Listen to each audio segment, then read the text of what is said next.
The words left his mouth like a confession at a funeral. "I'll give you $10 million if you'll go with me." Natasha Green's hands locked around the champagne tray.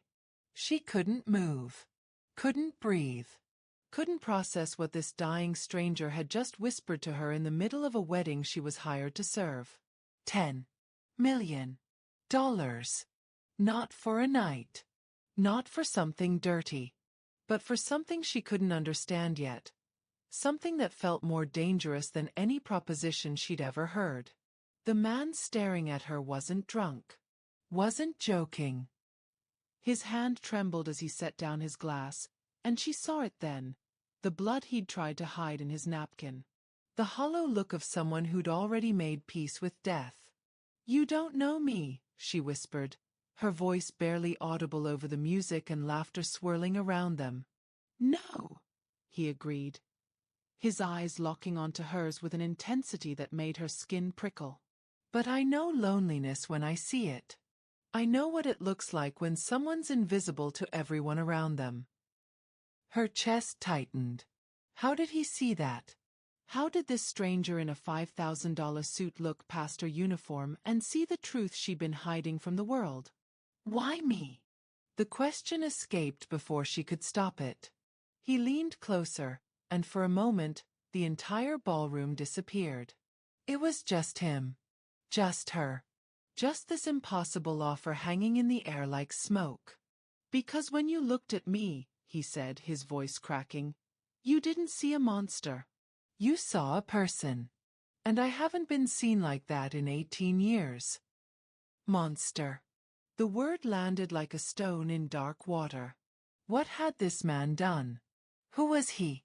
And why was he willing to give away a fortune just to have someone, anyone, sit with him while he died? Natasha should have walked away. Should have smiled, declined politely, and disappeared back into the safety of invisibility. But her daughter's face flashed in her mind. 7 years old, sick, fading a little more every day because Natasha couldn't afford the treatment that might save her. $10 million could save Zoe. $10 million could change everything. But what would it cost? The man reached into his jacket. Natasha tensed, old instincts screaming, but he only pulled out a business card. Simple. Expensive paper. A name and a number. "Call that number tomorrow," he said quietly. "The money will already be in an account in your name. Before you decide anything. Before you agree to anything. It's yours whether you say yes or no." Her hand moved toward the card like it was magnetized. "That's insane," she breathed. "I'm dying," he said simply. "And I'm tired of being sane." Natasha took the card. The paper felt heavier than it should. Behind her, her supervisor was watching, his face twisted with suspicion. Around them, the wedding roared on, champagne flowing, people laughing, completely unaware that in the corner of this glittering ballroom, a black maid and a dying mafia boss had just made a deal that would destroy them both. Or save them. She didn't know which yet. But 3 days later, when she'd been fired for inappropriate conduct, and found herself standing at the gates of his mansion in Westchester with nowhere else to go and a bank account showing $10 million she was too terrified to touch. She'd realized the most dangerous thing about his offer wasn't the money. It was that he'd looked at her like she mattered. And Natasha Green hadn't mattered to anyone in a very, very long time. What happens when a woman with nothing to lose meets a man with everything to atone for? When $10 million becomes the price of being seen. When love finds you in the last place you'd ever look, and demands you risk everything you fought to survive. This is the story of two people who should never have met, but couldn't walk away. Welcome back, my beautiful family and friends. If you are hooked in and ready to enjoy the story, click subscribe and let me know in the comment section where you are watching from, because tomorrow I'll be giving you an interesting story such as this one and you don't want to miss it. Now let us begin. Natasha Green had perfected the art of disappearing. Not literally, of course, though some days she wished she could. No, Her invisibility was the kind worn by those who serve. The kind stitched into starched black fabric and polished shoes that clicked softly against marble floors. The kind that let her move through crowds of people who laughed too loud, drank too much, and never once met her eyes. Tonight was no different. The Evans wedding was the kind of event that made the society pages. A merger of old money and older power, wrapped in tulle and $10,000 floral arrangements. St. Regis Hotel, Manhattan. The ballroom dripped with crystal chandeliers, each one worth more than Natasha would earn in 5 years. Maybe 10. She wove between tables carrying champagne flutes, her face a practiced mask of pleasant neutrality. Smile but not too much. Make eye contact, but don't hold it. Exist, but don't take up space. Excuse me, miss. A woman's voice, sharp with entitlement. Natasha turned smoothly. Yes, ma'am. The woman, dripping in diamonds, didn't look up from her phone. These are warm. Bring cold ones. The champagne was perfectly chilled. Natasha knew because she'd checked the ice baths herself. But she also knew that some people needed someone to correct, needed to remind themselves they mattered by making others feel small. Right away, ma'am. As she turned, her supervisor, Gerald, a thin man whose smile never reached his eyes, caught her arm. His grip was too tight. It always was. Table 12 needs service, he murmured, his breath sour. The VIP section. And Natasha. His fingers pressed into her skin. Look pleasant. These people tip well. She pulled away gently, bile rising in her throat. 6 more hours. Then the subway home. Then 4 hours of sleep before her morning shift at the diner. Then the hospital to see Zoe. Always Zoe. Her 7-year-old daughter, too small for her age, with sickle cell that flared without warning. The medical bills were a mountain Natasha would never summit, but she climbed anyway. What else could she do? She refreshed her tray and headed toward table 12. Francesco Volkov had learned long ago that wealth and power were the loneliest prisons in the world. He sat at the corner table of the VIP section, positioned so his back faced the wall. Old habits from a life where paranoia kept you breathing. Around him, men in $1,000 suits laughed at jokes that weren't funny, their wives performing affection for an audience that didn't care.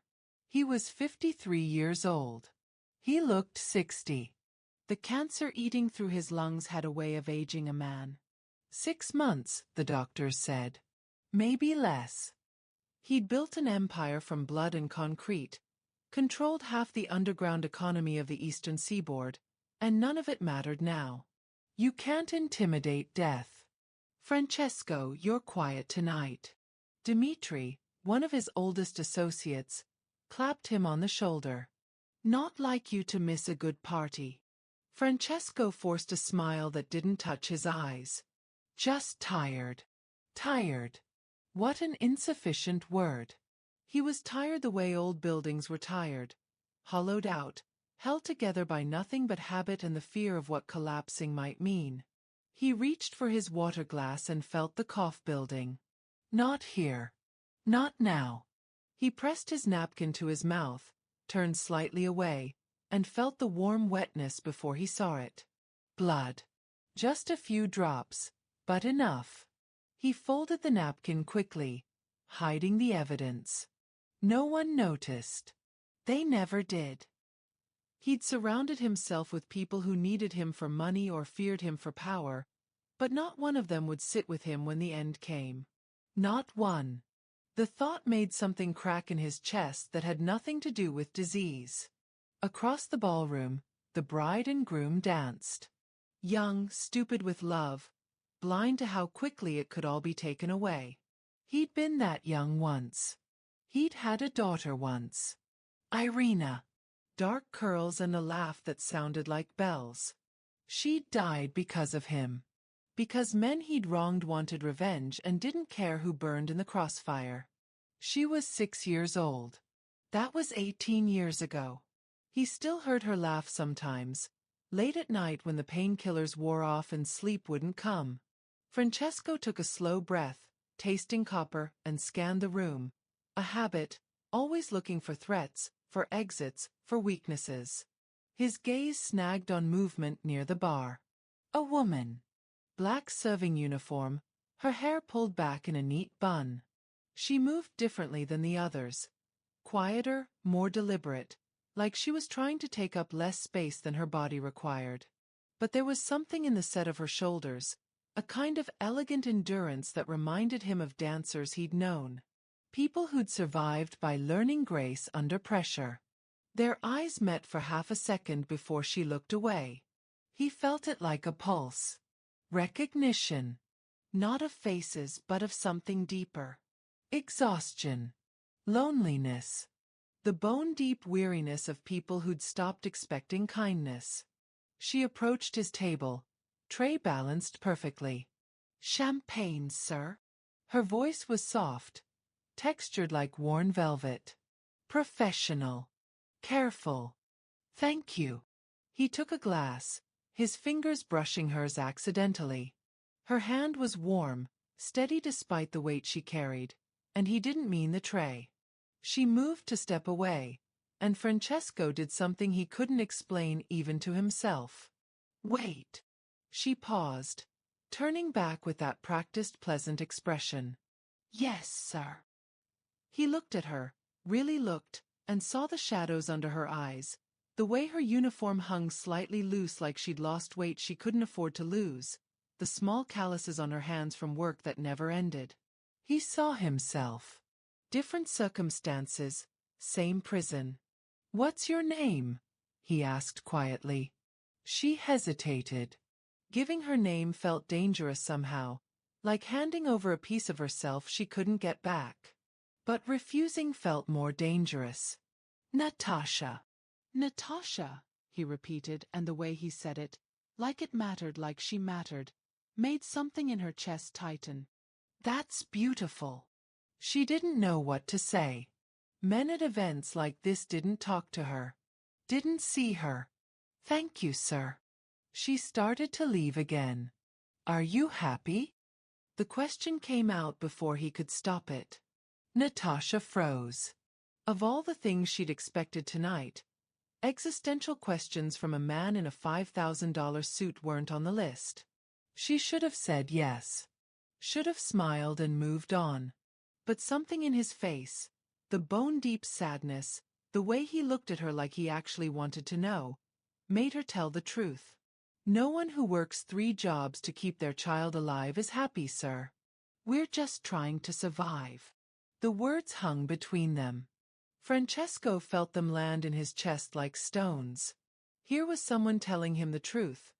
Raw, unpolished, real. When was the last time anyone had done that?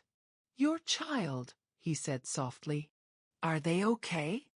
Natasha's throat tightened. She shouldn't be having this conversation. Gerald was watching. But this stranger's eyes held something she rarely saw. Genuine concern. "She has sickle cell. 7 years old. And no, she's not okay. But she's alive, and that's what matters." Francesco nodded slowly. He understood that arithmetic, the brutal calculus of what you'd sacrifice to keep someone you love breathing for one more day. He understood it too well. Around them, the wedding roared on. Music swelled. People laughed. The world kept spinning, indifferent to 2 people having a moment of unexpected truth in the middle of manufactured joy. "What if you didn't have to just survive?" Francesco asked, his voice barely above a whisper. "What if you could actually live?" Natasha's heart stuttered. "Sir, I should." "One question," he interrupted gently. "If money wasn't an issue, if you could do anything, what would you want?" She should have walked away. Should have remembered that rich men asking poor women questions never ended well. But exhaustion made her honest, and honestly? "I'd want to sleep through the night without wondering if my daughter will wake up in pain." I'd want to not choose between paying rent and filling prescriptions. I'd want. Her voice cracked. I'd want to matter. To someone. To myself. Francesco felt the words pierce through 18 years of carefully constructed armor. I'd want to matter. He'd built an empire, commanded armies of men, shaped the underworld with his decisions, and he'd never mattered. Not really. Not in the way this woman meant. The cough came again, sudden and violent. He turned away, trying to hide it, but Natasha saw. Saw the blood he tried to conceal in his napkin. Saw the way his hand shook. Saw death sitting on his shoulder like a patient bird. Their eyes met again, and in that look was understanding. They were both dying, him from disease, her from exhaustion and hope deferred. Different speeds, same destination. Francesco made a decision that would change everything. He leaned forward, close enough that no one else could hear, and whispered the words that would shatter both their worlds. I'll give you $10 million if you'll go with me. If someone offered you life-changing money but you knew there had to be more to the story, would your survival instincts push you toward yes, or would fear make you run? Drop your honest answer below. I'm really curious what you'd do. The world didn't stop. That's what Natasha would remember later. That in the moment her life split into before and after, the wedding kept going. Someone laughed. A champagne cork popped. The string quartet transitioned into something classical and forgettable. But for her, time crystallized around those 10 words. I'll give you $10 million if you'll go with me. Her hands tightened on the tray. The champagne flutes trembled, crystal singing against crystal. She couldn't move. Couldn't breathe.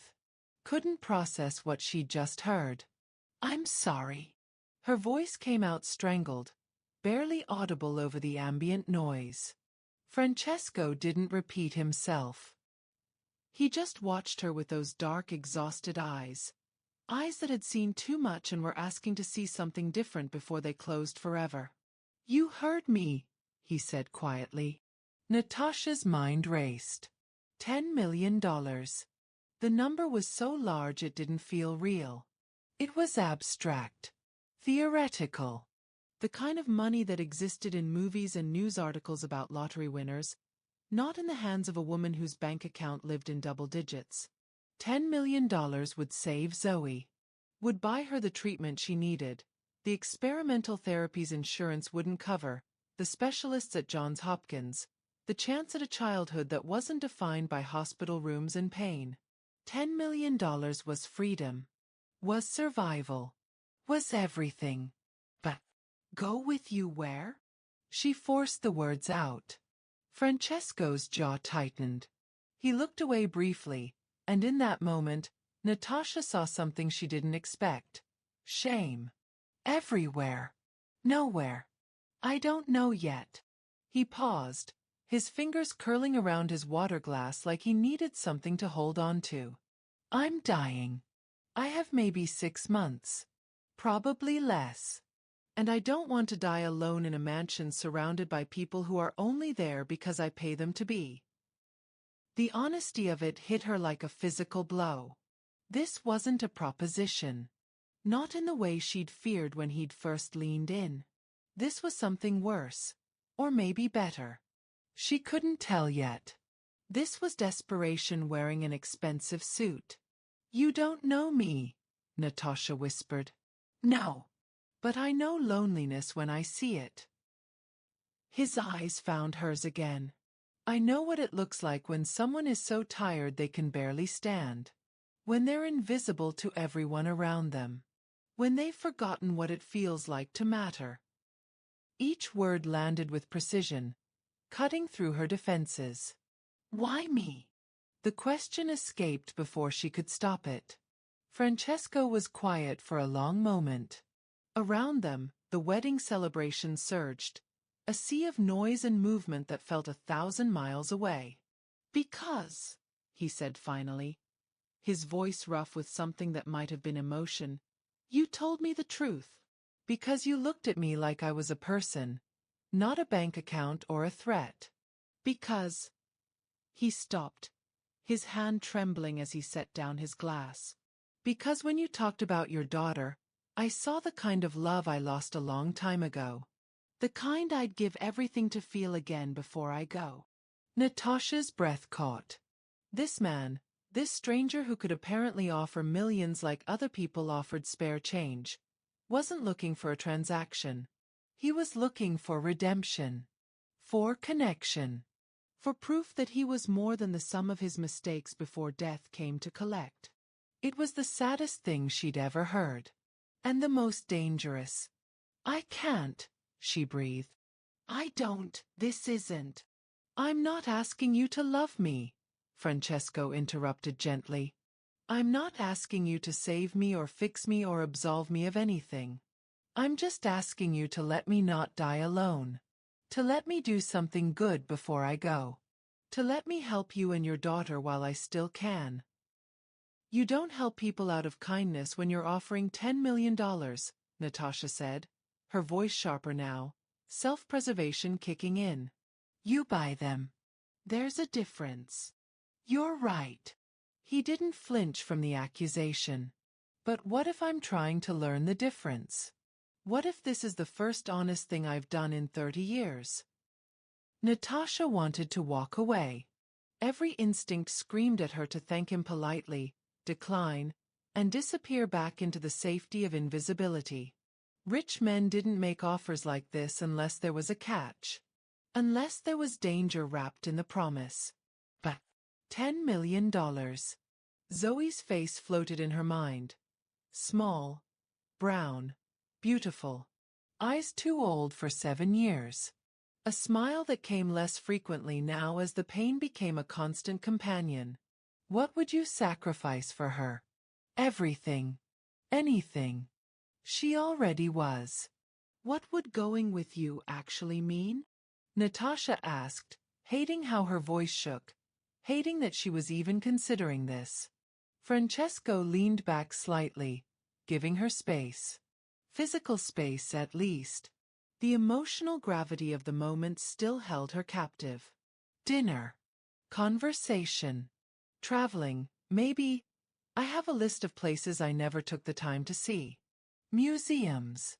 Parks. Normal things. He paused. I don't want a nurse. I have those. I don't want an employee. I have hundreds. I want a companion. Someone real. Someone who'll tell me the truth.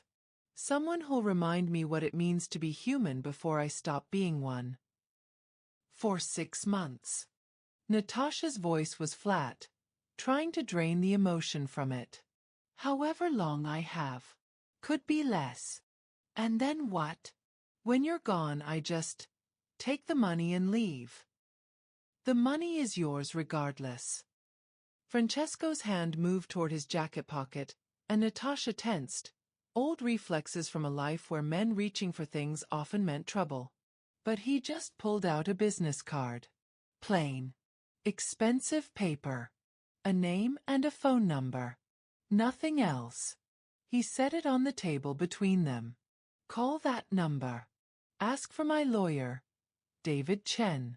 He'll verify everything. I'll have $10 million transferred into an account in your name.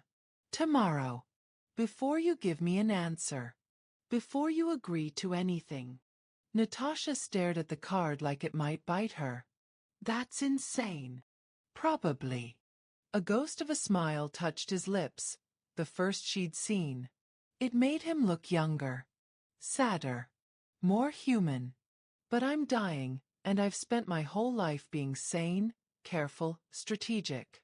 It's gotten me here, alone at a stranger's wedding, coughing blood into napkins, with no one who'd care if I disappeared tomorrow. So maybe insane is exactly what I need. The vulnerability in his voice cracked something in Natasha's chest. She'd spent so long being invisible that she'd forgotten what it felt like to be truly seen. And this man, this dying, lonely, desperate man, was seeing her. Not her uniform. not her usefulness. Her. It was intoxicating and terrifying in equal measure. I have a daughter, she said again, as if that explained everything. Maybe it did. I know. That's why I'm giving you the money first. So you can take care of her whether you choose to help me or not. No strings. No conditions. Francesco's voice dropped to barely a whisper. I had a daughter once. I couldn't save her. Let me save yours. Please. The please broke her. Men like him didn't say please. Didn't beg. Didn't ask. They took. They commanded. They bought. But this man was asking, genuinely asking, like her choice mattered. Like she had the power here, not him. Maybe she did. Natasha's hand moved almost involuntarily toward the card. Her fingers hovered over it, trembling. If she took it, everything would change. She knew that with bone-deep certainty. This wasn't just about money. This was about stepping into a story she didn't understand, with a man she didn't know, toward a destination she couldn't see. But Zoe needed her to be brave. Needed her to take risks. Needed her to do whatever it took. Natasha picked up the card. The paper felt heavy. Like it weighed more than physics would allow. I'm not promising anything, she said, her voice barely steady. I'm not asking for promises. Francesco's eyes held hers, and in them she saw gratitude. Relief. Something that looked almost like hope. Just think about it. Call the number. Verify I'm not lying. And then decide. Why would you give me the money before I decide? I could just take it and never see you again. You could, he agreed. But you won't. How do you know? Because, Francesco said softly, you're not someone who takes without giving back. I can see it in everything about you. The way you carry yourself. The way you work. You're good. And I'm not. But maybe being around someone good will help me figure out how to die as something other than a monster. The word monster hung between them, dark and heavy with implication. Natasha wanted to ask what he'd done. Wanted to know what kind of man could offer millions while calling himself a monster. But she was afraid of the answer. Afraid that knowing would make it impossible to take the money. Impossible to save Zoe. Sometimes ignorance was a mercy. I need to get back to work, she said quietly, clutching the card in her fist. Of course. Francesco nodded, suddenly looking exhausted. Like the conversation had drained whatever reserves he'd been running on. Thank you for listening. For not running. For giving me a chance to be something other than what I've been. Natasha didn't respond. She couldn't. There were no words for what was happening, for the way her life had just tilted sideways. She turned and walked away, the card burning against her palm like a live coal. Behind her, Francesco watched her go. This woman who'd stumbled into his life at the exact moment he needed someone real. He didn't know if she'd call. Didn't know if she'd say yes. But for the first time in 18 years, he felt something other than numbness. He felt possibility. Across the ballroom, Natasha set down her tray with shaking hands. Her supervisor appeared at her elbow immediately. What were you doing? Gerald hissed. You were talking to that man for 5 minutes. You're here to serve, not socialize. He asked me a question, Natasha said, her voice distant. I answered it. Well, don't let it happen again. You're replaceable. Natasha. Don't forget that. Replaceable. The word that had defined her entire life. She looked down at the card hidden in her palm. At the 10 digits that could change everything. Maybe she didn't have to be replaceable anymore. Maybe she could matter. Maybe. She slipped the card into her pocket and went back to work. Picking up empty glasses, refilling champagne flutes, disappearing into the crowd. But inside everything had changed. $10 million. 6 months. A dying man's last wish. And a choice that felt more like destiny than decision. Natasha didn't sleep that night. She rode the subway home at 2 a.m., squeezed between a man who smelled like cigarettes and defeat, and a woman whose head kept nodding forward in exhaustion. The card sat in her pocket like a live grenade. She didn't take it out. Didn't look at it. As if not acknowledging it might somehow make it less real. $10 million. The number kept circling her mind like a vulture. Patient. Inevitable. Impossible to ignore. Her studio apartment in the Bronx was exactly as she'd left it. Cramped, clean despite its age, and filled with the evidence of a life lived on the margins. Zoe's drawings covered one wall, bright crayon flowers and stick figure families that always included just 2 people. A big one and a small one. No father. He'd left when Zoe was 2, when he realized that sick children required patience and money he didn't have. Natasha checked her phone. 3 texts from the hospital's billing department. 2 missed calls from her landlord. 1 voicemail from Zoe's school about an upcoming field trip she couldn't afford. She deleted them all and sat on the edge of her bed, still in her uniform, staring at nothing. This is insane, she thought. This can't be real. Rich men didn't just give away millions. There was always a price. Always a catch. She'd learned that lesson young, from her own father, who'd promised her mother the world and delivered only bruises and broken promises. From her ex, who'd sweet-talked his way into her life and then made her feel like she deserved every shove, every cruel word. Men with power took. They didn't give. But Francesco Volkov's eyes hadn't looked like a man planning to take. They'd looked like someone trying to give away what little humanity he had left. He called himself a monster. What did that mean? What had he done? Natasha pulled out the card finally, turning it over in the dim light from her window. Simple. Elegant. A name and number. Nothing else. She should throw it away. Should forget this ever happened. Should go back to her 3 jobs and her mounting debt and her invisible existence because at least that was familiar. At least she knew the rules. But Zoe's face kept appearing in her mind. Small and tired, old beyond her years, asking questions Natasha couldn't answer. Mama, why does it hurt so much? Mama, why can't we go to the park like other kids? Mama, are you tired?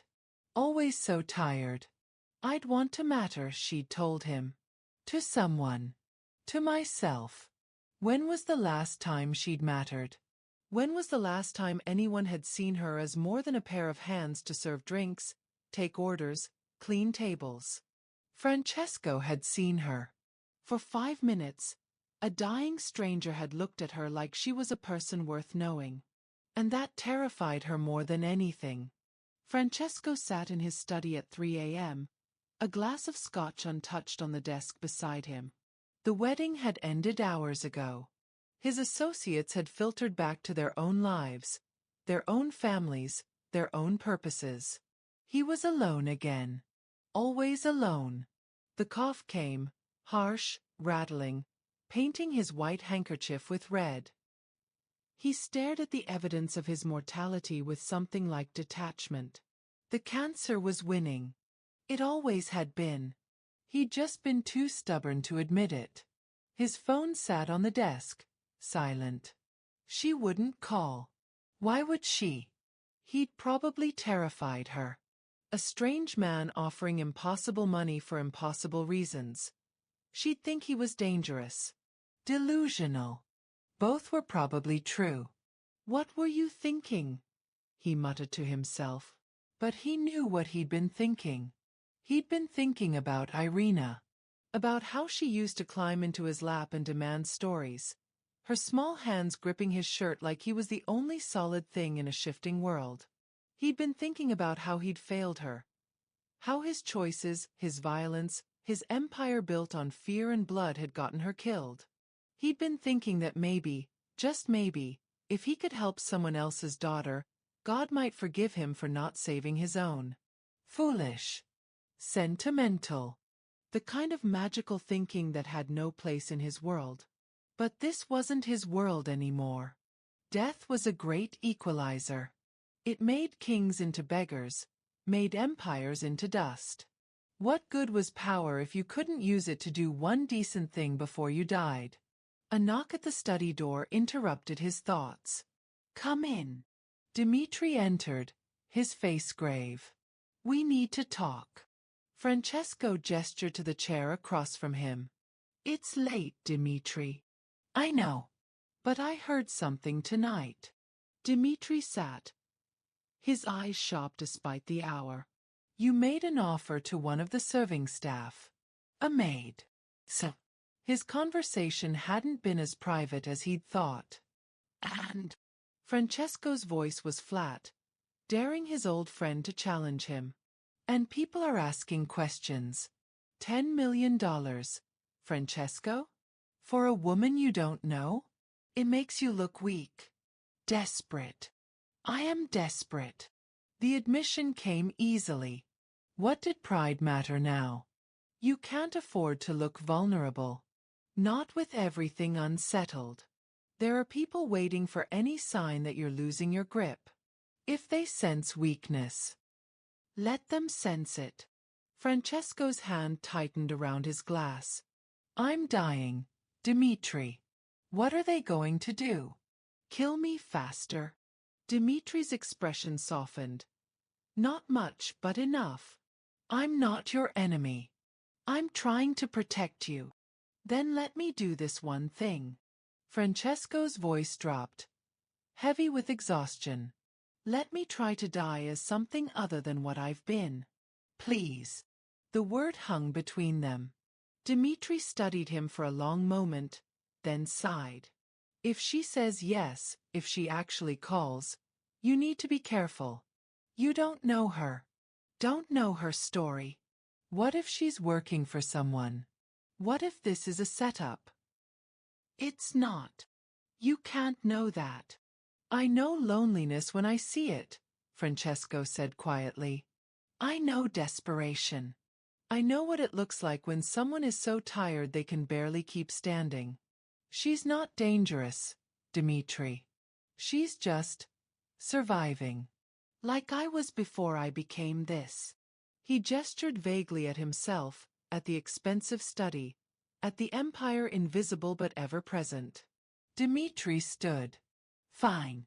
But I'm having her background checked. If she's clean, I'll support this. If she's not..." He left the threat unfinished. After Dmitri left, Francesco sat in the silence of his study and wondered what Natasha Green was doing right now. Was she sleeping? Was she staring at the card like it might explode? Was she thinking of him at all, or had she already dismissed him as another rich man playing games? He hoped she was sleeping. She'd looked so tired. He hoped she'd call. He hoped she wouldn't. He hoped. The hoping itself was strange. Foreign. He'd spent so long not hoping for anything that the feeling was almost painful. The morning came too fast and not fast enough. Natasha dragged herself through her diner shift on 3 hours of sleep, pouring coffee and taking orders on autopilot. Her manager noticed. "You okay, Natasha? You look like hell." "Fine. Just tired." "You're always tired." It wasn't said unkindly, just stated as fact. During her break, Natasha sat in the back alley and stared at the business card. The paper had softened from being in her pocket, from her handling it obsessively. "Call the number," he'd said. "Verify I'm not lying." Her fingers hovered over her phone. What if it was real? What if she called and found out that yes, some dying stranger really was willing to give her $10 million just to not be alone? What then? Would she say yes? Would she uproot her entire life to accompany a man she didn't know to places she'd never been? What if it wasn't real? What if she called and it was all a sick joke? Some elaborate game rich people played with poor ones? The humiliation would destroy her. But Zoe, her daughter deserved more than this half-life of pain and limitations. Deserved specialists and treatments and a chance at normalcy. Natasha dialed before she could change her mind. The phone rang twice. Chen and Associates. How may I direct your call? Natasha's mouth went dry. I'm looking for David Chen. I was told to. My name is Natasha Green. A pause. Then, one moment, please. Classical music filled her ear. Her heart hammered against her ribs. Ms. Green. A new voice. Male. Professional. Warm. I've been expecting your call. My name is David Chen. I'm Mr. Volkov's attorney. Is this real? The words tumbled out. The offer. Is it real? It's very real. David's voice was steady, reassuring. Mr. Volkov has already initiated the transfer. $10 million to an account established in your name. The funds will be available within 48 hours. I'm sending the account details to whatever number you're calling from now. Natasha's phone buzzed. An email. She opened it with shaking hands. Account number. Routing number. Bank name. And a pending transfer. $10 million. $10 million. Real. I don't understand, she whispered. Why would he? That's between you and Mr. Volkov, David said gently. But I can tell you he's serious. The money is yours regardless of any decision you make. He wants you to know you have no obligation. This is a gift, not a contract.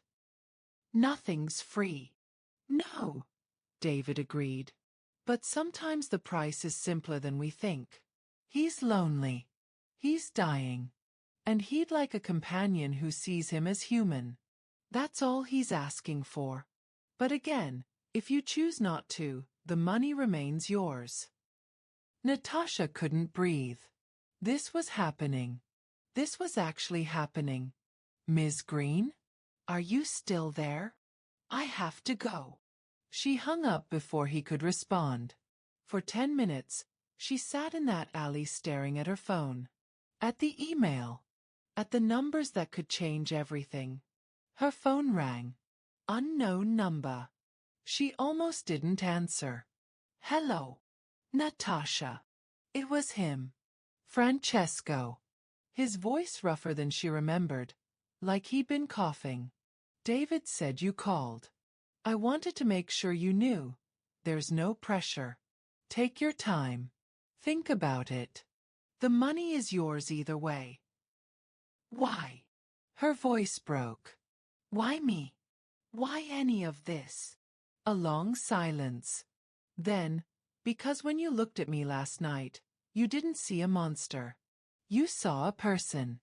And I haven't been seen like that in a very long time.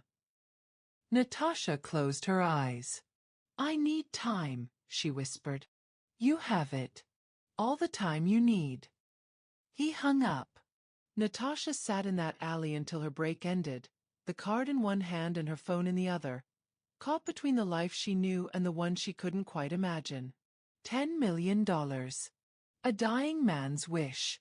And a choice that felt more impossible by the second. 3 days later, Natasha lost her job at the wedding venue. Gerald called her into his office with that thin smile that never meant anything good.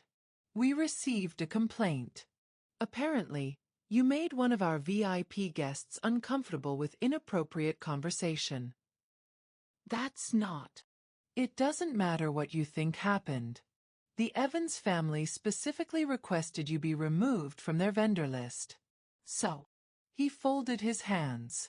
You're done. Natasha stood there, numb. She'd expected consequences. Just not so soon. Outside, the city was gray and cold.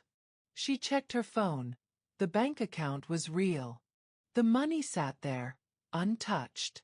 $10 million she was too terrified to use. She found herself on the subway heading to the address on Francesco's card. She didn't plan it. Her body just moved. The estate was in Westchester. Massive, isolated, surrounded by walls that probably cost more than her entire building. The gate opened when she pressed the intercom. "I knew you'd come," Francesco's voice crackled through. He met her at the door himself. No butler, no staff. He looked worse than at the wedding. Thinner. Paler. But his eyes lit up when he saw her. "I got fired," Natasha said flatly. "Because of you." "I'm sorry." And he meant it. "Let me make it right. Stay for dinner. Just one meal. Let's talk about what this could actually look like." She should have left. But she was tired of running. "One meal," she agreed. They sat in his kitchen, not the formal dining room, but the actual kitchen, which surprised her. He cooked. Badly. Pasta that was slightly overcooked, sauce from a jar, but he tried. "I haven't cooked for anyone in years," he admitted, setting a plate in front of her. "I can tell." But she smiled despite herself. They talked. Really talked. He told her about his business. Vague details, nothing specific, but enough for her to understand he was dangerous in ways she couldn't fully comprehend. She told him about Zoe, about the medical bills, about feeling invisible her entire life. "You're not invisible to me," Francesco said quietly. Thunder rumbled outside. Rain began hammering the windows. "The roads," Francesco said, checking his phone. "There's a flash flood warning. The subway's suspended." Natasha's heart raced. "I need to get home. Zoe. Call her. Make sure she's okay." "But Natasha, you can't travel in this." "Stay. I have guest rooms. You'll be safe." She wanted to argue. But the storm was biblical, and Zoe was with Natasha's mother tonight. She called. Zoe was fine. Sleepy and happy. "Okay," Natasha whispered. "Just tonight." Francesco showed her to a guest room that was bigger than her entire apartment. He lingered at the door. "Thank you," he said. "For coming. For giving me a chance. I haven't decided anything yet." "I know. But you're here. That's enough." After he left, Natasha lay in sheets that probably cost more than her monthly rent and wondered what she was doing. This man was dangerous. Dying. A stranger. But he'd also looked at her like she mattered. And that was more dangerous than anything else. Morning came with weak sunlight and the smell of coffee. Natasha found Francesco in his study, surrounded by photographs he'd been looking at. He tried to hide them when she entered, but she'd already seen. "Your daughter," she said softly. His hands stilled. "Irina. What happened to her?" The question hung heavy. Francesco was quiet so long she thought he wouldn't answer. "I made enemies," he said finally. "Built an empire on fear and violence. And one of those enemies decided the best way to hurt me was through her. She was 6 years old. They burned the house while she slept." Natasha's breath caught. "Francesco. I couldn't save her. I was at a meeting. Always at a meeting, building more power I didn't need. And she died alone and terrified because of choices I made." His voice cracked. "That was 18 years ago. I've been dead ever since. Just took my body this long to catch up."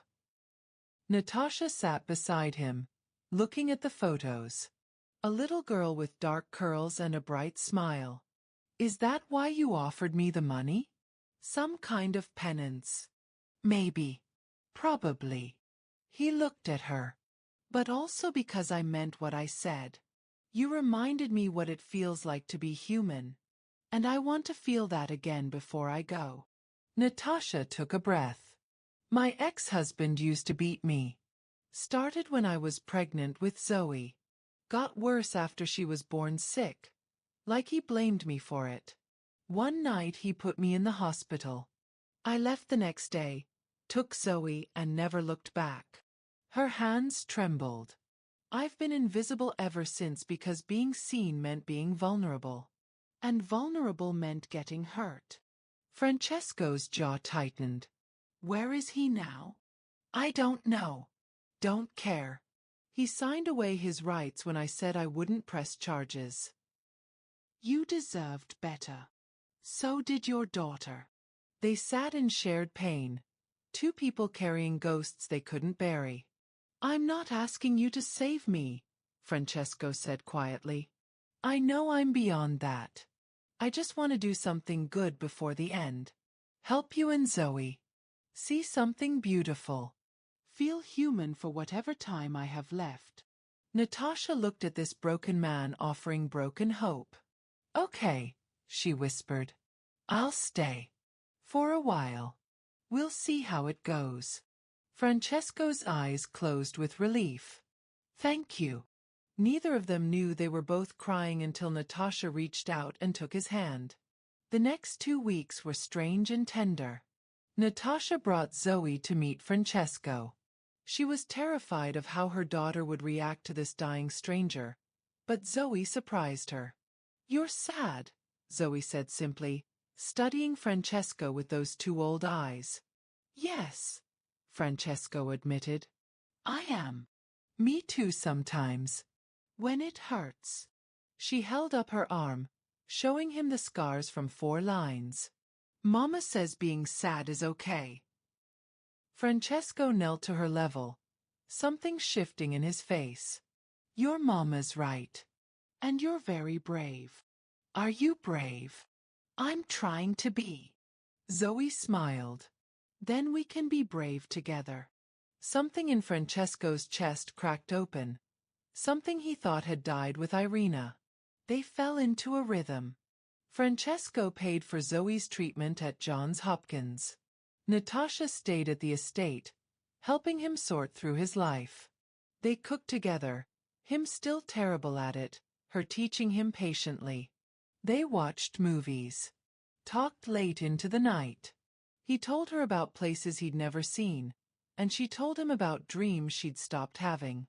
One evening, Natasha found him in the garden, staring at the stars. My daughter loved stars, he said softly. I promised to take her to a planetarium. Never did. We could go, Natasha offered. The 3 of us. They went the next day. Francesco held Zoe's hand as they walked through the exhibits, and Natasha watched this dangerous man become gentle under her daughter's trust. That night, after Zoe fell asleep, Francesco and Natasha sat in the kitchen over tea. I haven't felt this peaceful in 18 years, he admitted. Neither have I, Natasha whispered. Their eyes met. Something passed between them, something deeper than gratitude or obligation. Something that felt dangerously like connection. Francesco reached across the table, his hand stopping just short of hers. May I? Natasha's heart hammered. Slowly, she closed the distance. Their fingers intertwined. Thank you, he whispered. For seeing me. For letting me see you. Thank you for making me feel like I matter. They sat like that until the tea went cold. 2 broken people learning what healing might feel like. Have you ever met someone who changed your life in ways you didn't expect? Someone who saw you when you felt invisible? Tell me about it in the comments. I'd love to hear your story. It happened on a Tuesday. Francesco's past came for him in the form of 3 armed men who breached the estate's security. Enemies he'd thought neutralized. Revenge that had waited years for an opening. Natasha heard the gunshots from upstairs where she was reading to Zoe. Her daughter's eyes went wide with terror. Hide, Natasha whispered. Under the bed. Don't come out. She ran downstairs to find Francesco on the floor, his security team engaged with the intruders. Without thinking, she threw herself over him as another shot rang out. Pain exploded in her shoulder. The security team subdued the attackers. Paramedics came. Natasha was rushed to the hospital, Francesco beside her, his face ashen. "You took a bullet for me," he kept saying. "Why would you do that?" "I don't know," she whispered through the pain. "I just moved." At the hospital, while doctors worked on Natasha, Dmitri pulled Francesco aside. "This is what I warned you about. They came for you, and she got hurt. Her daughter could have been killed. This is your world, Francesco, violence and death. You can't keep them here. It's not safe." Francesco knew he was right. Hated that he was right. When Natasha woke from surgery, he was sitting beside her bed. But his eyes were different. Distant. "I'm transferring additional funds," he said quietly. "Enough for you and Zoe to start over anywhere. Top security. New identities if you want them." "What are you saying?" "I'm saying this was a mistake. I was selfish. I put you and your daughter in danger because I didn't want to die alone." His voice broke. "You deserve better than being collateral damage in my war." "Francesco, the money's yours. All of it. More than we agreed. But you need to leave. Today. It's not safe here." Natasha stared at him, betrayal burning through the medication haze. "You're pushing me away. I'm protecting you. By making decisions for me? By deciding what I can handle." Her voice rose. "I'm not some fragile thing that breaks, Francesco. I've survived worse than this. Not with your daughter at risk." The words landed like a slap. "Get out," Natasha whispered. "Natasha. Get out." He left. 2 days later, Natasha checked herself out of the hospital against medical advice, collected Zoe, and went back to her apartment in the Bronx. The money was in her account. 20 million now. Enough to disappear. Start over. Be safe.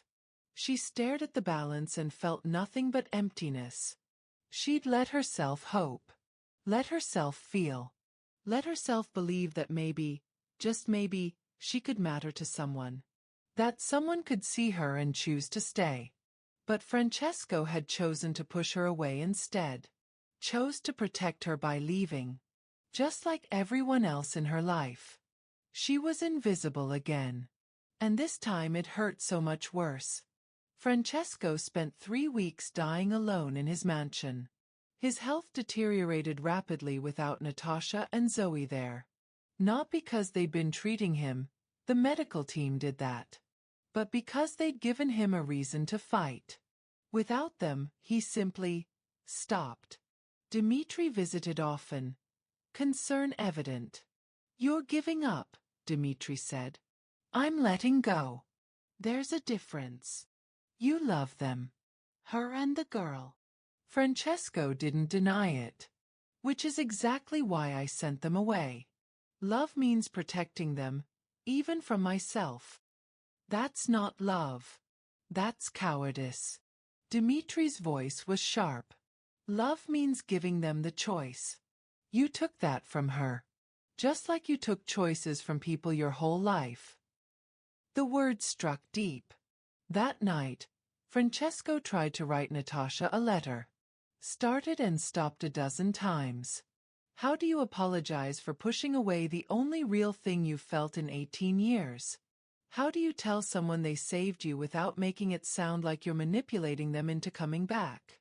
Finally, he wrote the truth. "Natasha, I've spent my life taking choices from people, using power to control. And when I sent you away, I did it again. I told myself it was protection, but Dimitri's right. It was cowardice. You asked me once why I chose you. The truth is you chose yourself every single day. You survived impossible circumstances. You protected your daughter. You found dignity in a world that tried to strip it from you. You were never invisible, Natasha. You were the strongest person in every room. I just happened to be smart enough to notice. I'm not asking you to come back. I'm not asking you to save me or forgive me. I'm just apologizing for taking your choice. You deserve to decide for yourself.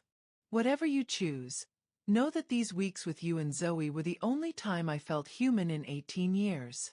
You gave me that gift. Thank you, Francesco. He sealed it.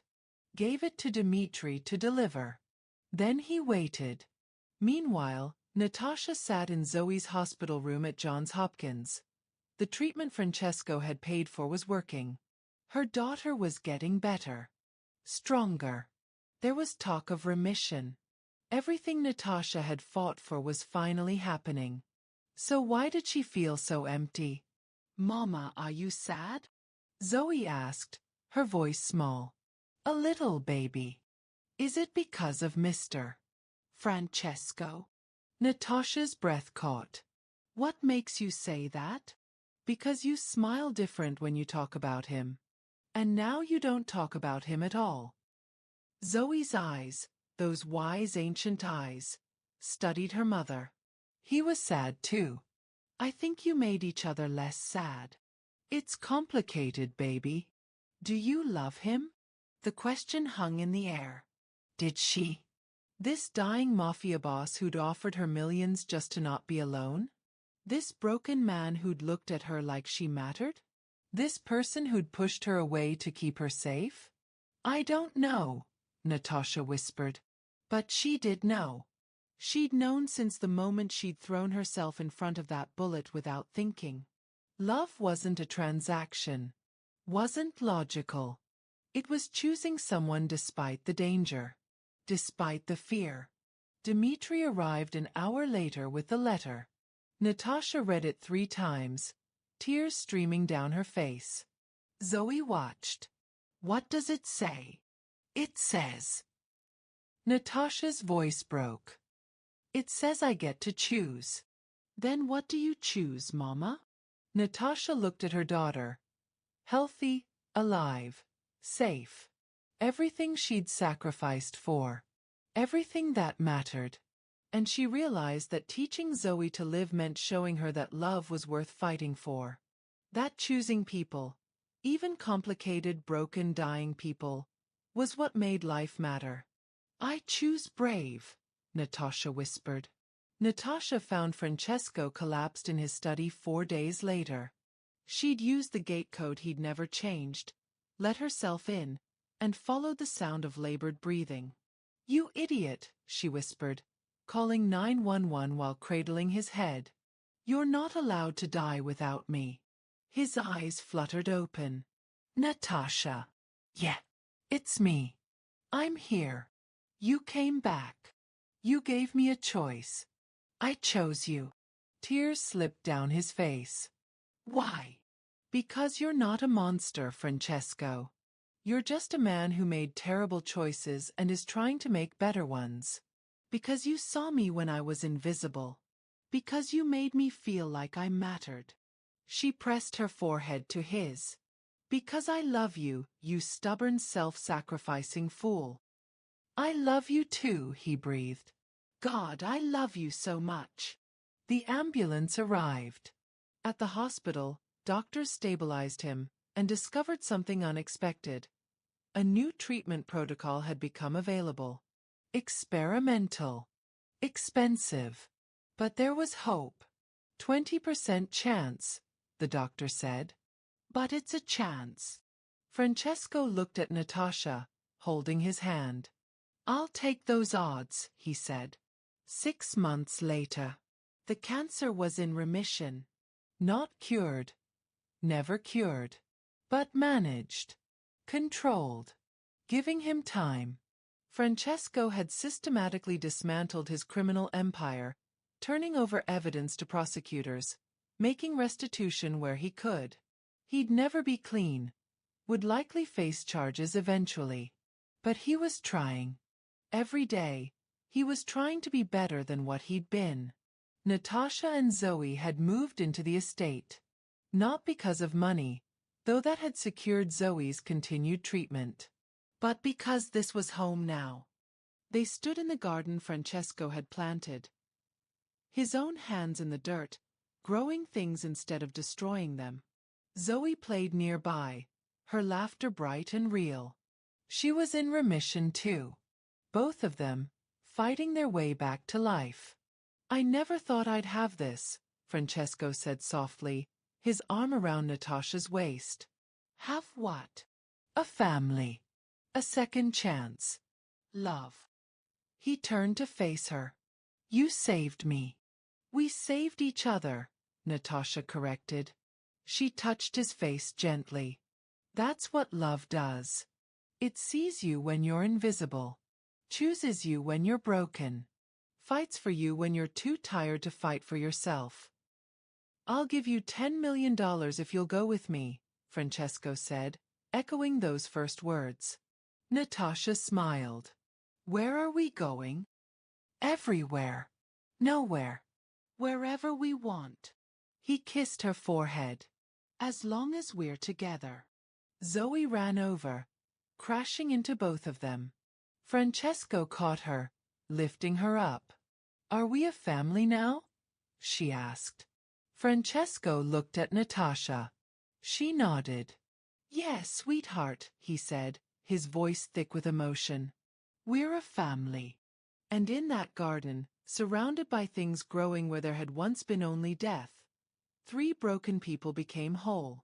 Not because money had fixed them, but because love, real, chosen, vulnerable love, had reminded them they were worth fixing. What would you risk for a second chance at love? At life? At being truly seen? Drop your thoughts below, because this story proves that it's never too late to choose courage over fear, connection over safety, and love over loneliness. If this story moved you, hit that like button and subscribe for more stories about love that transforms.